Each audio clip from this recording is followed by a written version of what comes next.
매 4년마다 열리는 올림픽 경기를 보게 되면 굉장한 이벤트들이 많죠. 특별히 제일 큰 이벤트가 뭐냐면 올림픽을 이제 시작을 하려면 올림피아, 그리스에 있는 산에서 성화 불을 먼저 채화를 해야 됩니다. 그러면 이제 그 전통을 따라서 전통 예복을 입은 여인들이 올림피아 산에서 이렇게 서 있으면 마요시 위원들부터 시작해가지고 그 불을 받아서 그 다음에 올림픽 개최지까지 불을 이제 성화 봉송이란 말로 우리가 얘기를 하죠. 토치. 때로는 뭐 산도 건너고 강도 건너고, 얼마 전에 그 소치에서 한 거 보니까 뭐 평창 올림픽도 마찬가지지만 바다를 건널 때에 그 물속으로도 들어와서 성화를, 불을 물속으로도 이렇게 그대로 그냥 옮겨서 개최지까지 불이 전달되도록 하더라고요. 굉장한 사건이죠. 리스트를 쭉 보니까 올림픽이 열릴 때마다 정말 많게는 2만 명이 넘는 이 봉화 주자들이 로테이트 하면서 어떤 구간을 맡아서 릴레이로 그 횃불을 들고 막 달리더라고요. 이 가운데 혹시 그 올림픽 성화를 들고 뛰어본 영예를 가지신 분이 혹시 계시나요? 가문의 영광. 없으시구나. 저도 해본 적이 없습니다. 물론. 참 그 성화 봉송 주자로 뭐 짧게는 한 1km, 많게는 몇 마일이나 달리겠죠. 정말 굉장한 영예, 가족의 정말 또 그 가문의 영광일지도 모르겠어요. 내가 몇 년도 어디에 있는 그 올림픽에 성화를 어느 구간 내가 없었으면 성화 그 해 올림픽 이루어지지 않았다라고 할 만큼 굉장한 책임과 또 스팟라이트를 받는 그런 영예의 시간이죠. 그런데 우리가 해마다 보게 되면 그 횃불을 들고 막 뛰어가는데 온 세계의 카메라들이 집중하고 있는데 그 사람이 옆으로 골목으로 쑥 빠져서 횃불 옆에 팽겨 쳐놓고 다른 일을 하는 봉화주자는 없다는 거죠.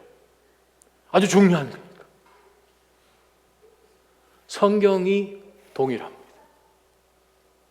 성경도 마치 올림픽을 하던 바로 그 경기를 위해서 그 불을 올림피아 산에서부터 끌어와서 개최지까지 옮기듯이 구약 성경에 등장하는 수많은 예언자들을 통하여, 하나님의 사람들을 통하여 구원의 빛이, 우리 오늘 불렀던 찬양처럼 이사야 60장 말씀처럼 일어나라, 빛을 발하라, 어두움 가운데서 너희들에게 내 빛이 임했도다 라고 하시는 것처럼, 그래요, 많은 성령의 주자들이 하나님의 말씀을 들고 자신들에게 주어진 그 지역에, 자신들에게 주어진 그 시간에, 그 기간에 그들이 달려서 다음 사람에게 그것을 넘겨주고 마침내 때가 되매 독생자인 예수 그리스도께서 이 땅 가운데 성육신하시고, 그때는 불꽃이 아주 크게 꽃피었겠죠. 피크가 어디입니까? 클라이막스는 뭐니 해도 예수 그리스도께서 십자가에 달리셔서 죽으셨는데 사흘 만에 죽음을 이기시고 부활하신 거예요. 다이너마이트가 터진 거죠. 굉장한 사건 가운데서 그 불을 직접 경험하고 보았던 자들이 복음의 말씀을 들고 예루살렘부터 시작하여서 전 세계에 이르게끔 복음의 그 불꽃의 주자처럼 릴레이를 하면서 퍼져나가는 것이 바로 성경에 등장하는 그리스도의 불꽃 이야기입니다. 저와 여러분께서 2020년 동안 정말 하나님께서 저희 교회를, 하나님께서 각자의 삶 가운데서 어떠한 역사하기를 원하시는지를 다시 한번 들여다보고자 하는 바로 이 한 해 서로 행전을 써가는 교회, 그것을 통하여서 우리가 사도행전을 한번 한 장 한 장, 한 절 한 절 들여다보기를 원합니다. 예전에 한 7년 8년 전에 제가 이 사도행전 말씀을 증거한 적이 있는데 다시 한번 다른 각도에서 하나님의 말씀을 한 절 한 절 한번 여러분과 함께 훑어보면서 정말 하나님께서 이 교회를 통하여서 한 사람도 예외 없이 주님의 그리스도의 복음의 불꽃을, 횃불을 들고 우리로 하여금 뛰어가게끔 하셨는데 우리 스스로에게 던져보아야 될 질문은 내가 지금 어디까지 왔을까? 어디까지 지금 달려오고 있는가? 라는 그 질문을 말씀을 통하여서 다시 한번 확인하는 그러한 시간이 되었으면 좋겠습니다. 신약 성경에는 역사서가 5권이 있습니다. 마태, 마가, 누가, 요한은 복음서의 역사서죠. 예수 그리스도 오실 메시아에 대한 사건 이야기를 기록하고 예수님이 승천하시고 혹은 부활하시고 다시 재림에 대한 그런 메시지를 주심으로써 복음서들이 끝나는데 그 복음서와 연결되어서 그 복음을 직접 받았던 하나님의 놀라운 복음의 횃불 주자들이 어떻게 성령이 이 땅 가운데 약속하신 대로 임하고 난 다음 교회가 세워지고 그 교회가 확산되어 나아가는지를 기록한 것이 사도행전이에요. The Acts of the Apostles. 사실 사도행전이라는 표현은 2세기에 붙여진 이름이에요. 원래 이 성경 이 본문 말씀은 The beginning or the origin of Christianity라는 뜻이에요. F.F. 브루스라는 유명한 영국 학자가 있는데 바로 이 사도행전의 제일 초기 이 성경책의 이름은 기독교의 시작이라는 의미예요. 어떻게 복음이 시작됐는가라는 뜻입니다. 사실 엄격하게 따져보면 예수님이 12사도 중에서 몇몇 사도밖에 사도행전에 안 나옵니다. 몇몇만 등장합니다. 그래서 사실 이것을 사도행전이라고 부르기보다는 우리가 종종 부르듯이 성령행전. 예수님께서 마태복음 16장에 이 반석 위에 고백이죠. 베드로가 고백했듯이 주는 그리스도시요 살아계신 하나님의 아들이십니다 라고 이야기했던 바로 그 고백 위에 예수님께서 내 교회를 세우겠다고 말씀하셨어요. 베드로가 아니고 그 반석이 베드로가 아니고 고백이에요. 베드로였다면 바로 몇 절 후에 사탄아 물러가라 꾸지람 받았던 연약한 한 사람에 불과하지만 주는 그리스도시요 살아계신 하나님의 아들 바로 그 고백 위에 예수님께서 말씀하셨습니다. 내 교회를 세우리라. 성령이 임하셔서 사도행전 2장에 교회가 이 땅 가운데 세워지고 진리의 영이신 예수 그리스도의 영이신 성령께서 함께 하심으로 인하여서 주는 그리스도시요 살아계신 하나님의 아들이신 것을 전 로마 제국 비롯하여서 전 세계 끝까지 지난 2000년 동안 구약의 말씀을 성취하면서 이루신 것이 바로 저와 여러분이 보는 사도행전입니다. 복음서를 보게 되면 복음서에는 포커스가 예수 그리스도입니다. 그리스도의 오심, 하나님의 아들이 이 땅 가운데 오셔서 목숨을 내어주심, 바로 그것이 마태, 마가, 누가, 요한복음의 포커스라면 사도행전을 통해 보면 바로 이 하나님의 아들인 예수 그리스도께서 능력을 주신 그것이 포커스가 되어 있습니다. 마태, 마가, 누가 복음에는 하나님의 아들이 포커스가 되어 있다면 사도행전에서는 성령 하나님이 포커스가 되어 있는 것이 우리에게 보여집니다. 왜? 예수님께서 이 땅 계실 때에 보혜사로 계셨지만 내가 가면 또 다른 동일한 보혜사를 보내주신다고 말씀하신 그것을 이루어 주신 것이지요. 그리스도께서 이 땅에 오셨을 때는 십자가 지시고 죽으시고 사흘 만에 부활하시고 승천하신 그 내용들이 마태, 마가, 누가, 요한복음에 기록되어 있다면 사도행전에서는 승천하신 그리스도께서 교회의 머리가 되셔서 온 교회로 통하여서 하나님의 나라가 이 땅 가운데 세워지는 것을 보여주는 것이 바로 사도행전의 포커스입니다. 마태, 마가, 누가, 요한복음에서는 예수 그리스도께서 이 땅에 오셔서 복음의 씨앗을 뿌리시고 그 복음의 씨앗이 떨어짐으로 인하여서 그것이 열매 맺는 그것을 보았다면 하나님의 나라가 너희 가운데 임하였다라고 말씀하셨다면 사도행전에서는 그 씨앗들이 뿌려져서 그것이 뿌리를 내리고 싹을 열매를 맺는 그것까지 보는 것, 더 나아가서 이방 민족들에게까지 복음들이 뿌려지고 열매 맺는 내용에 포커스를 두는 것이 사도행전의 내용입니다. 신약 성경에서 유일하게 헬라 사람이죠. 그리스 사람이요. 신약 성경 27권 가운데서 유일무이한 헬라 사람이 사도행전을 쓴 누가입니다. 닥터 루크. 2000년 전에는 어떤 한 역사서를 기록을 할 때 만약 자기가 쓸 역사서가 2권 상하로 이렇게 만약에 쓴다면 하권에 대한 서문이 어디에 나오는가 하면 Volume 2, Chapter 1에 나오는 것이 아니고 Volume 1, Chapter 1에 나옵니다. 그래서 사도행전의 사실 서론은 어디서 발견할 수 있는가 하면 누가복음 1장 1절부터 4절까지가 사실은 누가복음과 사도행전의 서론입니다. 그래서 여러분 혹시 성경책 가지고 계시면 누가복음 한번 펴보시면 누가가 사도행전을 누가복음이 이어서 두 권에 걸쳐서 역사서로 기록한 바로 그 내용들이 자세하게 5가지가 나와 있습니다. 누가복음 1장 1절부터 4절까지 한번 보십니다. 많은 사람들이 우리 사이에 이루어진 사건들에 대해 기록하려고 했는데 그것은 처음부터 말씀의 목격자며 일꾼이었던 사람들이 우리에게 전해준 것과 똑같습니다. 존경하는 데오빌로님, 제 자신도 그 모든 사건을 처음부터 면밀히 조사해서 당신을 위해 순서대로 써보는 것이 좋겠다는 생각이 들었습니다. 이는 당신이 전에 배우신 것이 틀림없는 사실임을 아시도록 하기 위해서입니다.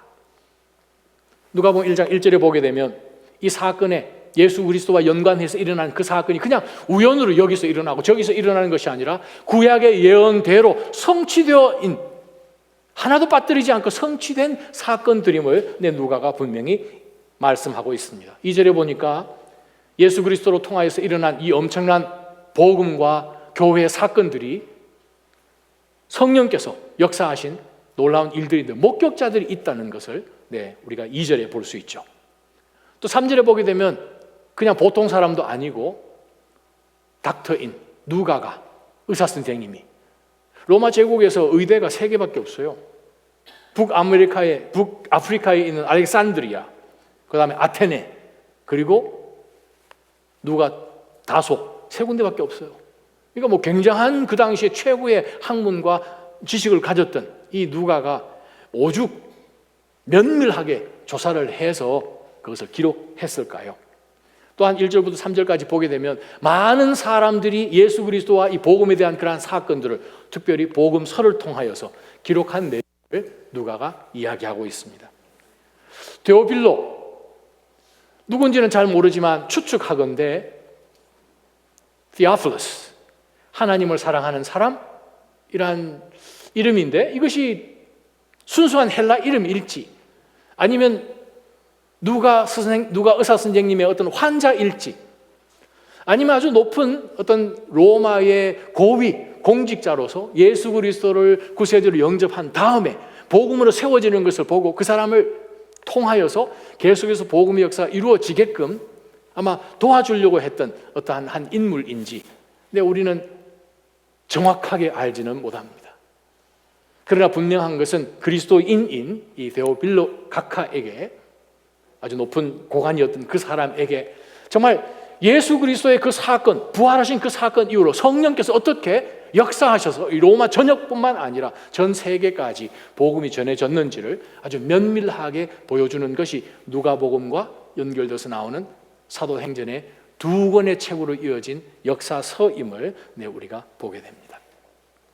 사도행전을 통해서 저와 여러분이 함께 나아갈 것은 바울이 기록한 모든 바울 서신을 함께 연결해서 우리가 사도행전 말씀을 우리가 한번 보려고 하는데 사도행전 역사는 딱 30년이에요.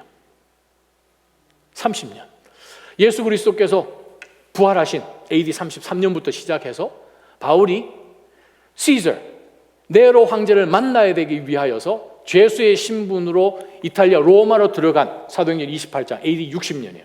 딱 그 기간까지 일어난 30년 가량의 사건들을 그래요.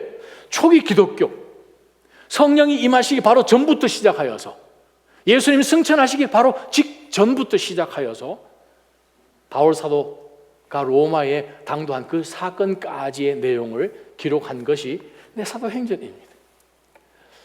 사도행전 전체를 우리가 볼 때에 인물로 나눌 수도 있습니다. 인물을 어떻게 나누는가? 첫 번째 등장하는 주요한 인물은 당연히 베드로입니다. 베드로가 아주 중요한 키 멤버이죠. 그러나 중반 후부터는 바로 사울이란 사람, 나중에는 바울이란 사람이 등장하죠. 사울, 바울 똑같은 이름입니다. 사울은 유대 이름이고 바울은 헬라식 이름이에요. 그런데 오늘 저와 여러분이 읽은 1장 8절 말씀을 보게 되면 오직 성령이 임하시면 너희가 권능을 받고, 또 권능을 받은 다음에는 무슨 사건이 벌어지는가 하면 예루살렘과 조금 확장되어서 온 유대와 조금 더 확장되어서 사마리아와 마지막 땅 끝까지 이르러서 내 증인이 되리라 라고 하신 그 말씀이 어떻게 사도행전을 통하여서 성취되는지를 보면 사도행전을 오히려 더 정확하게 이해할 수 있을 것입니다. 다른 말 표현하면 1장부터 7장까지 사건을 통하여서 국내 선교에, 더 정확하게 하면 도심 선교라고 할까요? 예루살렘에만 일어나고 있는 사건을 기록하고 있습니다. 예수님께서 말씀하신 것처럼 아버지께서 약속하신 선물을 기다려라, 예루살렘 떠나지 말라, 선물 받기 전까지는 떠나지 말라 해서 그들이 마가의 다락방에서 오랫동안 그들이 기도를 했지 않습니까? 오순절까지니까 그들이 근한 40여일 동안 기도했댔죠. 기도하는 가운데서 정말 오순절날 말씀하신 대로 약속하신 성령이 임하셨죠. 그 성령으로 인하여서 예루살렘이 그냥 난리가 났어요. 교회가 세워지고 한순간에 그냥 수천 명이 예수 그리스도를 구세주로 영접하여서 예루살렘 내에서 세례를 받고 믿는 그리스도인들이 되고 하는 그러한 사건들이 1장부터 7장까지 이루어집니다. 여러분 성경책 가지고 계시면 사도행전 8장 1절을 한번 보시기 바랍니다. 1장부터 7장까지는 딱 2년 걸렸습니다. 교회가 세워지고 예루살렘 도심 선교하는 가운데서 2년의 시간이 흐르고 8장 1절을 보시면 어떤 한 사건이 벌어집니다. 사울은 스데반이 죽게 된 것을 당연하게 여겼습니다. 바로 이 사울이 나중에 바울인 것을 우리가 알게 됩니다. 그날에 예루살렘 교회에 큰 핍박이 일어나서 사도들을 제외한 모든 예루살렘 교회의 성도들이 유대와 사마리아로 뿔뿔이 흩어졌습니다. 도심 선교에 포커스를 두고 그들이 너무나 편안하고 너무나 잘 아는 예루살렘 교회에서 성도들 간에 아름다운 교제, 복음을 전하고 하는 상황 가운데서 그것이 마치 영원할 것 같은 컴포트 존, 편안하죠. 익숙하고. 근데 그러한 가운데서 하나님께서는 교회를 핍박을 통해서 흩으십니다. 그래서 성도들이 유대와 사마리아로 흩어지게 됩니다. 본의 아니게 예상하지는 않았지만 바로 이 사건으로 인하여서 성도들이 예루살렘을 벗어날 수밖에 없게끔 되어서 그들이 다른 유다 지방과 급기야 사마리아 북쪽에 있는 그 지경까지 그들이 이주를 하게끔 핍박 때문에 하여서 그들이 가는 곳에 그리스도께서 이미 그들 가운데 허락해 주신 복음의 횃불, 성화, 거룩한 그 불을 그들이 가지고 가게끔 하신 사건의 내용들이 두 번째 등장하는 사건입니다. 바로 이 사건은 정확하게 13년 동안 진행이 됩니다. 그래서 그것이 8장부터 12장까지 이어져요. 그 다음에 말씀 우리가 한번 찾아보십시다. 13장을 한번 펴보실까요? 사도행전 13장 1절에서 3절 말씀을 보게 되면 굉장한 사건이 하나 벌어지게 됩니다. 안디옥 교회에는 예언자들과 교사들이 있었습니다. 예루살렘 교회에서부터 그리스도의 복음을 들고 그곳까지 간 하나님이 귀하게 쓰셨던 예언자들, 교사들이 있었는데 그들은 바나바, 니게르라고 하는 시므온, 구레네 사람 루기오, 분봉왕 헤롯 안티파스와 어릴 때부터 함께 자란 마나엔, 그리고 사울이었습니다. 그들이 주께 기도 예배드리며 금식하고 있을 때 성령께서 그들에게 너희는 바나바와 사울을 따로 세워 내가 그들에게 이미 맡겼던 일을 하게 하라고 말씀하셨습니다. 그래서 그들은 금식하며 기도한 후에 바나바와 사울에게 손을 얹고 그들을 파송하게 됩니다. 그래서 13장부터 시작되는 것이 28장까지 해외 선교예요. 도심 선교를 시작하여서 국내 선교로 퍼졌다가 그것이 성령께서 다시 한번 드라이브를 거시고 파송하셔서 컬처를 넘어가게끔 하셔서 세계 선교를 품게끔 하는 것이 사도행전 전체의 내용입니다. 그러고 난 다음 여러분 28장 제일 마지막 장으로 한번 가보십시다. 사도행전 28장 31절 제일 마지막 절 한번 보시면 바울은 30절 만 2년 동안 자기 셋집에 머물면서 그죠? 가택연금 상태입니다. 자신에게 찾아오는 모든 사람들을 맞아들여 어떠한 방해도 받지 않고 담대하게 하나님 나라를 선포하고 주 예수 그리스도에 관한 것을 가르쳤습니다 하고 지금 사도행전이 끝나는 거예요. 다른 말 표현하면 사도행전은 신약 성경 가운데서 끝이 지금 끝나지 않은 성경책이에요. 계속해서 하나님께서는 하나님의 백성들을 통하여서 교회 되게끔 이 온 세상 가운데서 하나님의 나라를 세우는 그 엄청난 사건 가운데 Acts 29 사도행전 29장을 지금도 써내려가고 계십니다. 저와 여러분은 동의를 하든 동의하지 않든 우리는 횃불을 들고 있는 사람입니다. How do you know? 성령께서 오셨다는 거예요. 성령 하나님이 우리 가운데 오시면 하시는 사건은 한 가지밖에 없습니다. 예수 그리스도를 드러내는 것, 예수 그리스도를 전하는 것. 오직 성령이 너희에게 임하시면 When the Holy Spirit comes upon you 너희가 권능을 받고 You shall receive the power. 그래서 어떻게 해요? To be my witnesses. 그리스도의 제자가 되는 거예요. 우리가 사도행전을 앞으로 쭉 한 절 한 절 말씀을 볼 때에 우리가 오늘 본문을 통하여서 보는 여러 가지 교훈들이 있는데 첫 번째 하나가 무엇이겠습니까? 사도행전은 계속 쓰여져야 된다는 거예요. 왜? 사도행전은 진행형이거든요. 성령 하나님께서 2000년 전에 딱 스탑된 것이 아니라 지금도 역사하고 계시고 지금도 저와 여러분을 구원하셨는데 그 구원의 역사가 우리로 하여금 계속해서 예루살렘만 머물러 있도록 하시지 않는다는 거예요. 첫 번째 붙들 영적 교훈이 그렇습니다.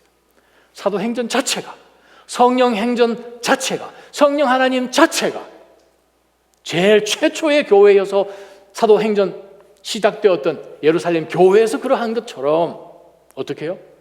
도심 선교부터 시작해서 국내 선교로 확장되었다가 세계 선교로까지 팽창해 나가듯이 개인의 신앙이 성장해야 된다. 개인의 신앙 또한 믿음 가운데서 성장해야 사도행전이 계속 진행이 됩니다. 저와 여러분은 하나님께서 지금도 써가시는 사도행전이지요. 때로는 우리 삶 가운데 하나님께서 예수 그리스도를 영접하고 난 다음 정말 놀라운 것을 체험하고 주께서 도우시고 공급하시고 그러한 것들을 우리가 체험하지만 때로는 하나님이 우리로 하여금 고난도 오게 하시고 흩으시기도 하죠. 그러한 가운데서 하나님께서는 우리를 연단하시고 다음 단계로 나아가게끔 우리를 계속해서 사용하시죠. 믿음의 신앙이 절대로 정체되어 있어서는 안 된다는 거예요.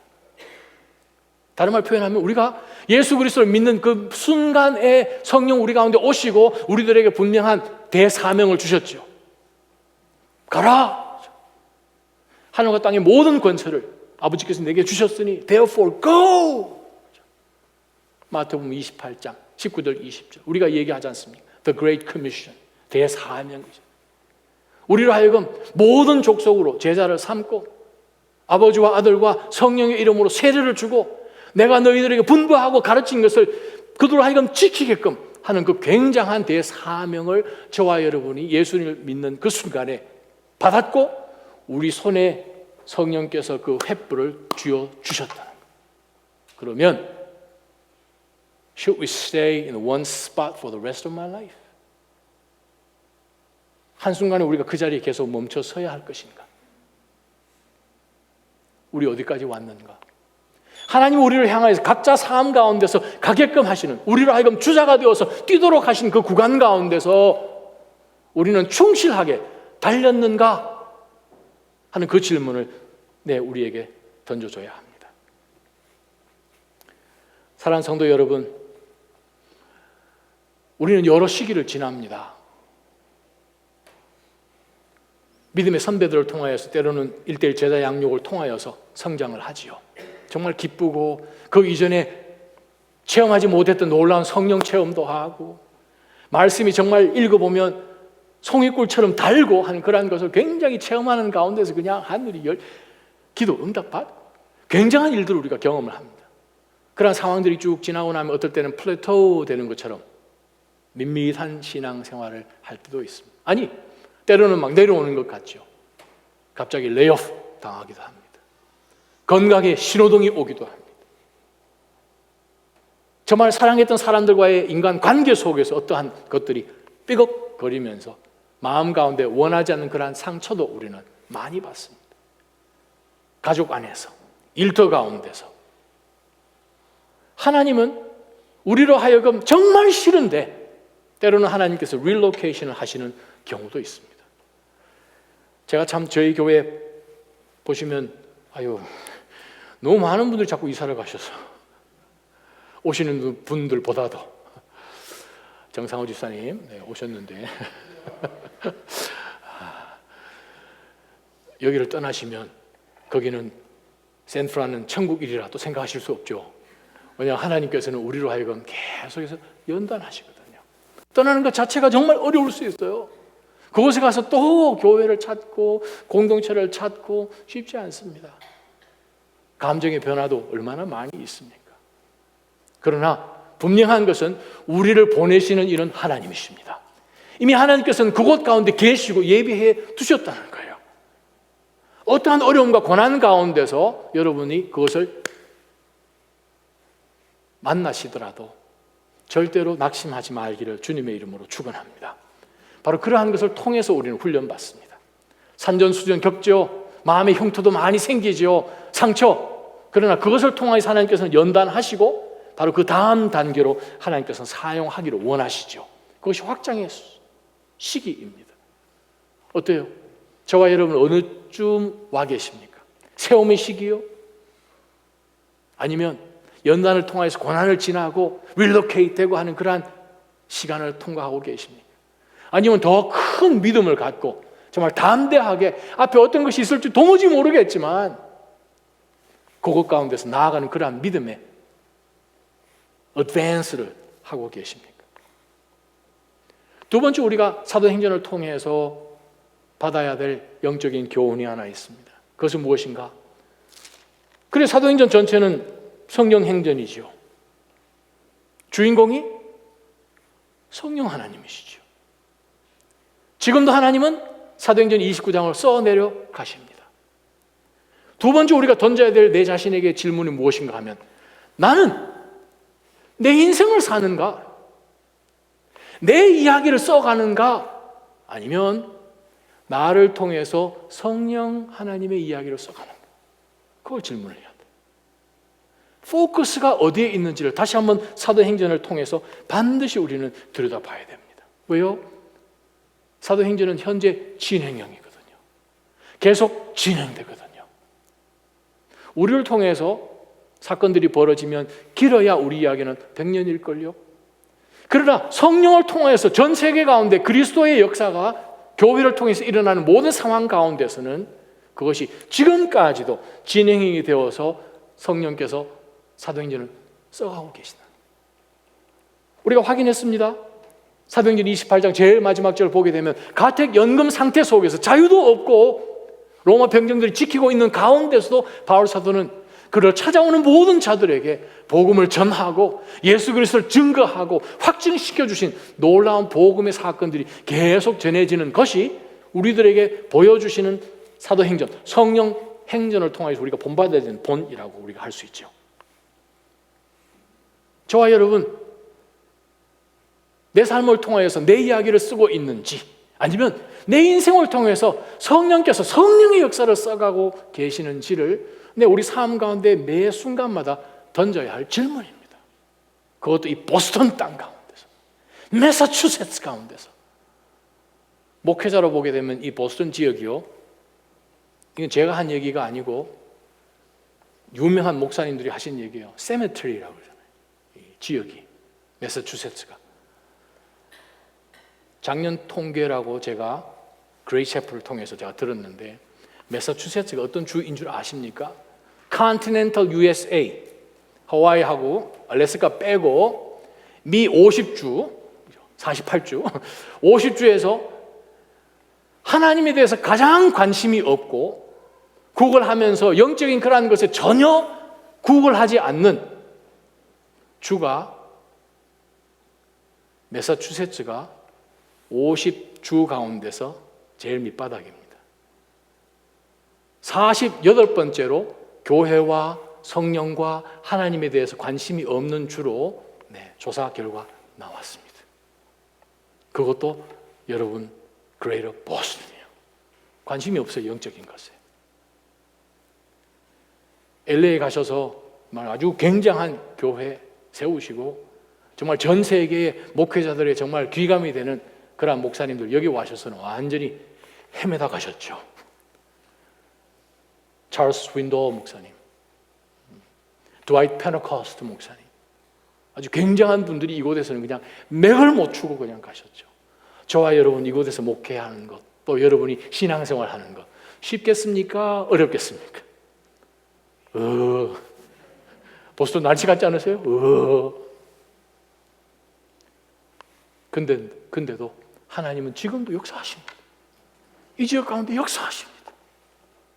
그것을 인하여 우리가 다시 한번 들여다보는 것은 무엇인가? 이 교회 낮아짐을 통해서 이제 5주년으로 지금 개척하고 시작되어 나가는 2020년, 하나님께서 우리 교회를 통하여서 하실 분명한 일들이 있으리라 저는 확신합니다. 그 일 보고 나가는 거죠. 서로 행전. 그래서 이 사도행전을 2020년 저와 여러분 한 절 한 절 들여다보면서 정말 우리 교회, 나를 향하여서 하나님께서 계획해 놓으신 것이 무엇이고 그 계획에 비춰볼 때 나는 어느 시점까지 왔고 내가 정말 얼마나 열심을 내서 달려가고 있는지를 말씀을 통해서 다시 한번 점검하고 채찍질하고 하는 가운데서 정말 우리 공동체 가운데 하나님의 이 사도행전에 보여주셨던 뜨거움과 진동과 기적들이 일어나기를 주님의 이름으로 축원합니다. 그거 외에는 뭘 바랄 것이 있겠습니까? 하윤조 목사님 살아계실 때 1999년에 그 말씀하셨습니다. 사도행전은 교회의 비전이다, 교회의 나침반이다 라고 말씀하셨어요. 그래요. 우리 교회가 정말 성령 행전에 저희가 비추어 볼 때에 얼마만큼 우리가 온라인 되어서 나가고 있는지를, 내 개개인의 삶이 하나님께서 어떻게 살아나가야 하는지를, 누가가 기록한 내용이 그렇습니다. 교회가 성령께서 인도하시는 그 라인을 따라서 어떻게 잘 따라 나가고 개교인이 어떻게 하나님께서 보여주시는 교회가 나가야 되는 방향, 교회의 몸이니까 함께 나가야 하는지를 보여주는 것이 사도행전이잖아요. 그것을 통해서 정말 나 이야기가 아니라, 내 인생이 아니라 나를 통해서 써가시는 바로 성령 하나님을 새롭게 체험하는 그러한 복이 저와 여러분 가운데 있기를 주님의 이름으로 축원합니다. 세 번째 말씀이요, 낮아짐 교회 사역에 여러분이 열심히 동참할 때 사도행전은 진행형이 됩니다. 왜냐하면 예수님께서는 말씀하셨습니다. 내 교회를 세우리라. 교회는 그리스도의 소망이었고 성령 하나님께서 간섭하셨고 성부 하나님께서 태초부터 예정하셔서 시작된 하나님의 통로입니다. 교회를 벗어나선 아무 일도 안 일어납니다. 교회를 벗어나선 만약에 성령의 역사가 있다면, 그리스도의 몸하고 상관없는 곳에서 그리스도의 몸이 움직이고 있다면 그것은 신약 성경에서 말씀하시는 교회가 아니라는 거죠. 사도행전에서 우리가 발견하는 것은 무엇인가? 어떠한 놀라운 성령의 역사가 교회를 통하여서, 그리스도의 몸을 통하여서 교회의 머리이신 그리스도의 뜻을 따라서 움직여 나아가는 것을 우리가 보게 됩니다. 사도행전 2장에 등장하는 것이 성령의 은사입니다. 은사는 반드시 교회 안에서 역사하십니다. 지체를 통하여서 교회를 세우기 위해서 주신 것이 성령의 은사입니다. 몸을 떠나서 교회와 상관없이 신앙생활이 가능한가? 신약 성경에서 예수님이 주신 신앙이 아니라는 거죠. 바울이 가르치는 신학이 아니라는 거죠. 분명한 가운데서 우리가 교회에 동참하고 주님께서 이 교회 가운데 중요한 비전을 주셔서 그 비전에 함께 동참하는 가운데서 이 공동체를 통해서 주님이 하실 X29이 이루어진다는 거예요. 그것을 우리가 함께 추구하고, 주님 무엇입니까? 올해 저희가 감당해야 하는 것이 무엇입니까? 그렇게 하기 위해서는 그래요, 저와 여러분이 우리가 처해져 있는 우리 상황 가운데서 증인으로 살아야겠죠. 만약 여러분이 예루살렘 가운데 계시다면 예루살렘 가운데서 여러분이 하셔야 될 것이 있겠죠. 옆집 사람들 가끔 낙엽도 좀 치워주시고, 그죠? 눈도 좀 치워주시고, 그 옆집 사람하고 얘기도 좀 하시고, 은둔자처럼 그냥 밤에 들어갔다가 밤에 나가시고 이제 하죠. 그게 아니고 정말 무엇입니까? 여러분 일터 가운데서 만나는 사람들에게 여러분이 너무나 편한, 컴포러블한 그러한 곳에서 복음을 증거하는 여러분들이 액티브하게 인볼브 돼야겠죠. 성령께서 그것을 허락해 주셨으니까. 당연히 우리 교회로서는 개개인의 삶 가운데서 예루살렘에서 감당해야 되는 증인의 역할도 있겠거니와 유다와 사마리아까지도 가야겠죠. 비스무리한 유다, 그래서 조금 더 멀리는 사마리아는 영 우리와 살아가는 라이프스타일이 다르잖아요. 우리는 아침에 일찍 일어나지만 밤새도록 있다가 아침에 잠자리 들고 하는 그러한 다른 라이프스타일에 사시는 사마리아인 같은 사람들을 마음에 품어야 되지 않습니까? 유다 사람들은 사마리아를 사람으로 인정을 안 하잖아요. 다른 사람이라고 아예 생각하잖아요. 다른 인종이라고 아예 생각하는 것을 예루살렘에 살았던 성도들이 유다와 사마리아까지 품듯이 그래요. 우리가 보스론에 있으니까 이 보스론 땅 가운데 있는 유다와 사마리아 같은 곳을 우리가 방문하고 그들을 믿음으로 품어야겠죠. 보스턴 지역 한인들이 이주 거의 없죠. 통계를 보면 계속 줄어들죠. 한인에 총무하시는 분에게 데이터 받은 거가 제가 10년 전 데이터 받은 건데 9년 전에 그때 33,000 커네리컷부터 시작해서 메인 보더, 캐나다 보더까지 살고 계시는 한국 분들이 33,000명. 지금요 27,000명이에요. 계속 줍니다. 오죽했으면 교회들이 문을 닫겠습니까? 한인 교회들이. You know that. 그러나 이 교회 가운데서 하나님께서 우리를 세우시고 낮아진 교회를 시작하신 것은 저는 생각합니다. 그래요. 보스턴 지역 가면 정말 다른 지역에서 올라온 한인들도 많고요. 자녀들도 많고. 오늘 아침에 지난 8월 마지막 주일날 방문했던 그 미국 교회, 저희가 캠브리지에 대학생들을 위한 한인 아이들을 위해서 섬기고자 하는 그런 마음을 품고 기도하고 그 교회 방문하고 담임 목사님 만나고 편지 보내고 이메일 4번이나 보내고 전화하고 답이 없어요. 그래서 제가 2분 집사님과 함께 만나서 목사님 단판을 그건 아니고 한번 만나보려고 갔어요. 예배 가서 만났더니 너무 바빠서 토론을 못했다고, 너 아니라고 우리가 신중하게 생각해 보겠다고 우리가 마음에 품고 너무 죄송하다고 그렇게 저희가 얘기하는 말씀을 듣고 왔습니다. 그래요. 캠브리지 작은 성경 공부 시작을 해서도 작은 예배 초소를 마련해서도 그래요. 그 아이들을 품는 것이 유다와 사마리아 품는 것 똑같죠. 더 나아가서 긍휼 사역, 국내 선교니까 우리 린 2020년에는 좀 더 구체적으로 그들을 섬기고 주일 오전에 도움이 필요하여서 여러 성도님들로 하여금 그곳에 와서 정말 미국에 어떻게 그런 곳이 있을 만큼 어떻게 이런 거 무슨 쿠바보다도 더 못 사는 듯한 그러한 이야기를 가보신 분들은 말씀하시는데 그러한 사역에 네 우리가 정말 인볼브 됐으면 좋겠습니다. 더 나아가서는 전 세계를 품는 것이죠. 매년 1월 첫째 주일, 둘째 주일 하는 우리 미션 플래지.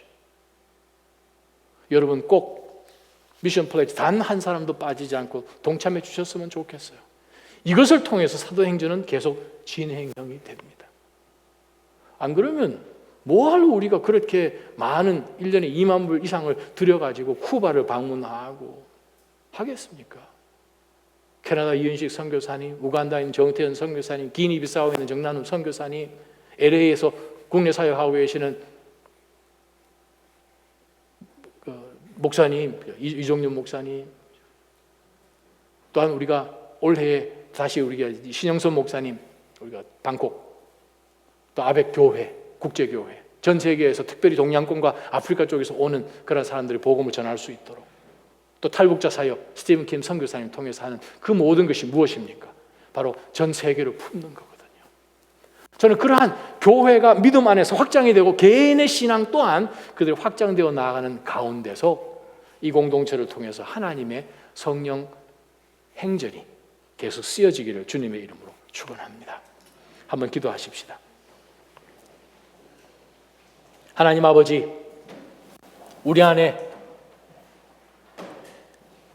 착한 일을 시작하신 이가 그리스도 예수의 날까지 반드시 이루실 줄을 저희가 확신하듯, 하나님 이 교회 가운데 시작해 하신 그 놀라운 일들이, 주님의 선하신 일들이 저희가 믿음으로 순종하고 반응할 때에 반드시 성취될 것을 소망합니다. 하나님, 개인의 신앙도 발전하며 성장해 나아가듯 저희의 삶을 통하여서 주님의 사건들이 벌어지게 하여 주옵시고, 이번 2020년을 통하여서 다시 한번 저희가 하나님의 거룩한 성령 행전을 써내려 갈 수 있는 그런 통로요 도구 되게끔 해 주시옵소서.